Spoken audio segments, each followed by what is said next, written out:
Good day! For today's video, mag-unbox tayo ng 3 parcel na in-order natin sa Lazada, and we'll see kung okay ba itong mga item na to, kasi usually yung mga online minsan hindi talaga quality yung product. Tingnan natin, okay? Unahin natin tong malaki. Okay? Sana okay ito, no? Kasi yung dati kong in-order na ice grinder, ayun yung ice crusher ko, okay naman. Hanggang ngayon ginagamit ko naman. Tsaka heavy duty, maganda. Pero I will see kung okay itong aking mga na-purchase.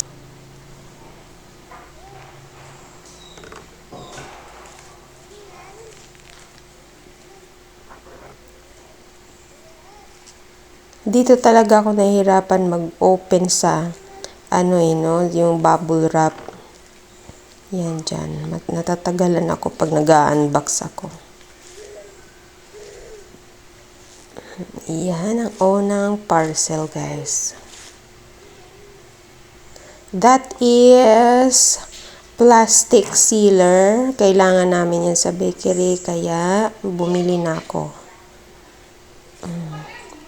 Para mag-start na akong sealed ng mga bread, especially this coming holiday season. Yan, and tinest ko after the video, okay siya. Medyo magaan nga lang, parang class A lang ito, hindi siya original, pero I'm hoping na tumagal naman. Ayan, so depende yan sa gagamit. And our second parcel is, okay, we will see. May idea na ba kayo? Kasi lahat ng in-order ko ay through Lazada. And ayan, charan! The second parcel is bread plastic. O, kailangan ko yan. Kailangan namin yan. Especially sa loaf. And available na yung loaf bread this coming Christmas season. So, gagawa kami ng loaf bread. And ano ko siya, ipa-plastic sealed ko siya. Ayan, pero nagtaka ako dyan sa mga plastic na Oo, mayroon siyang parang something na nakabuka siya. Pero nung tiningnan ko siya lahat, nakabuka naman talaga lahat. Ganyan pala talaga siya. Yan. Okay, let's proceed na sa ating third parcel. Tingnan natin kung yan.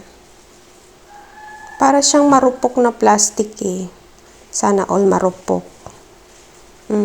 Plastic na marupok. Nako, i-relate natin dun sa tao na plastic siya pero marupok siya. So, ibig sabihin, madali siyang mahuli, charis. Sa third parcel, ang nag-iisang maliit na parcel, charis. Yan. Natakot ako, baka magunting ko yung laman eh. Okay. Maganda mag-order sa Lazada, guys, kasi mabilis lang siya. Although, maliit lang yung discount. Ayan. Pero okay lang, at least mabilis.